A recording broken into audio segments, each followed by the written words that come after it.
Sontoloyo. Katakan. Iya. Tabib muda itu dimasukkan di penjara di bawah tanah. Pulau ini tidak terlampau besar untuk aku mencarimu atau membunuhmu. Benar, Neng. Saya tidak bohong. Saya tidak bohong.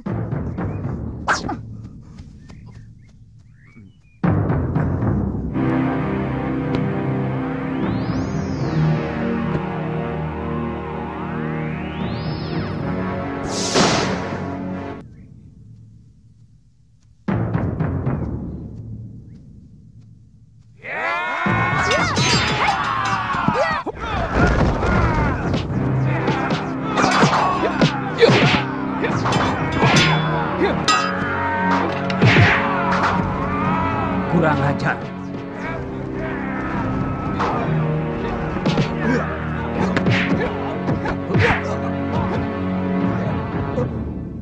Jangan bunuh kakek saya.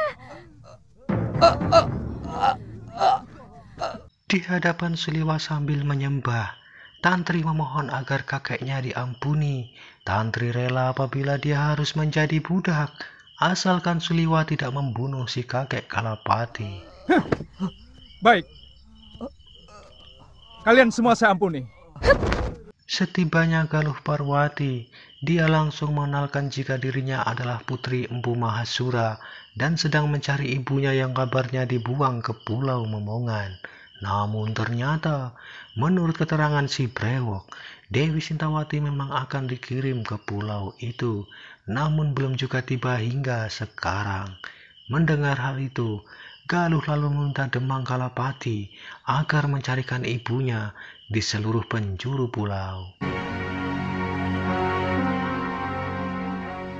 Sisir seluruh pantai. Siapa kamu?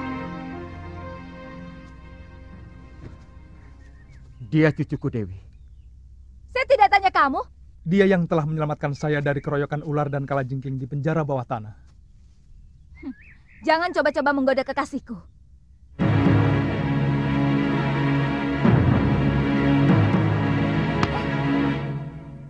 Di Sugaluh, Resi Mahasura saat ini sedang pergi bersemedi, yang biasanya semedinya itu selama 3 hari. Karena sang resi tidak ada, maka Nilasaro yang memberikan upah kepada Ki Darpa secara terbuka. Karena Darpa telah berhasil menyingkirkan Dewi Sintawati. Namun sayangnya, dari informasi yang didapatkan dari Jurumudi, kapal sang Dewi malah tenggelam terkena badai sebelum dia sampai ke Pulau Momongan. Ya sudah. Baik.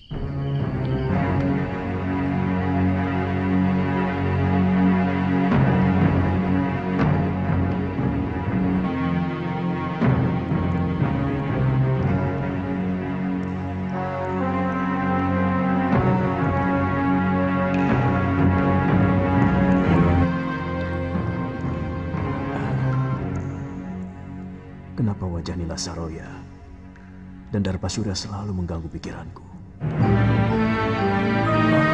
Hei! Maaf Nyai, kami kira maling yang mau menyusup ke dalam balai pusaka. Kakang Mahasura menyuruh saya untuk membersihkan bilik pusaka Padepokan sebelum berangkat bersemedi. Dan sekarang saya baru sempat. Saya heran.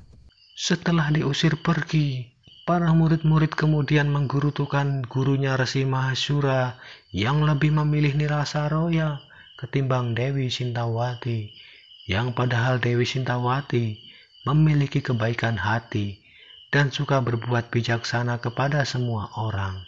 Para murid di Padepokan Sugaluh itu juga meragukan adanya perselingkuhan sang Dewi dengan si Gramyang.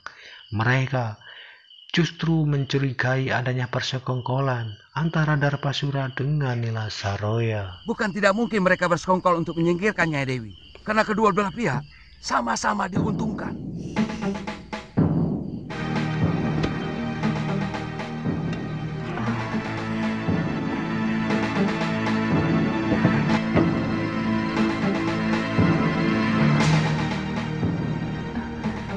Sudah, Chandria.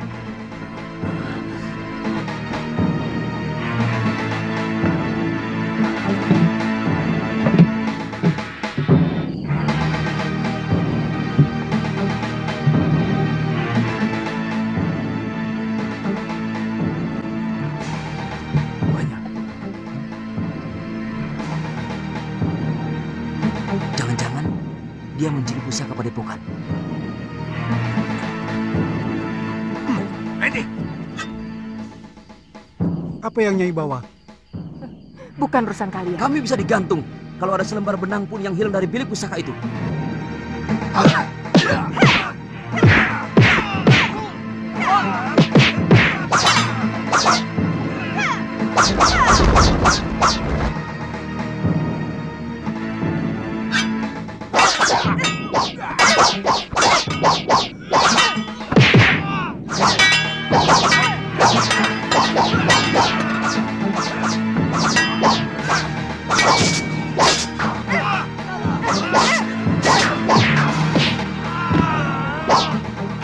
Kenapa kau lakukan itu, istriku?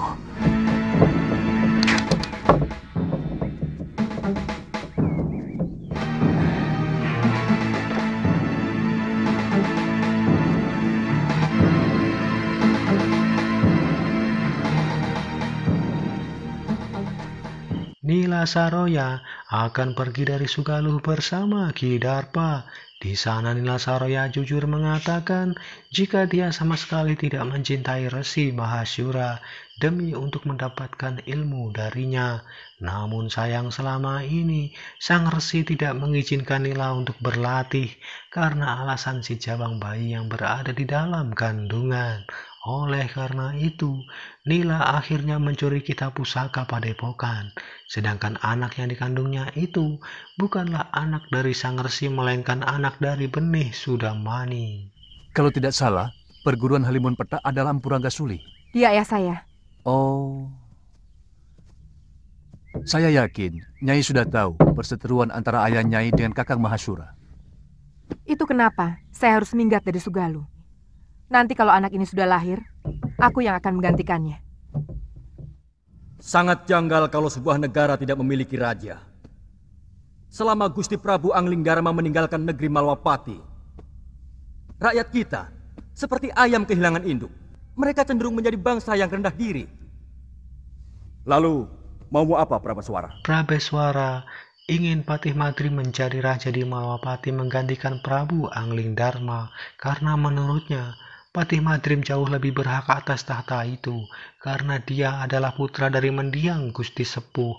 Namun Patih Madrim menolak karena dia sendiri yang mengadakan sayembara waktu itu dan pertaruhannya adalah tahtanya. Sampai saat ini Patih Madrim tetap rela jika Anglingdarma memegang tampuk kekuasaan walau adiknya Dewi Sentiawati kini telah tiada. Jangan menggoyah keyakinanku, Katuwanda. Janji seorang satria itu pantang mencela-menceli. Pagi kuning, siang merah, malam hijau.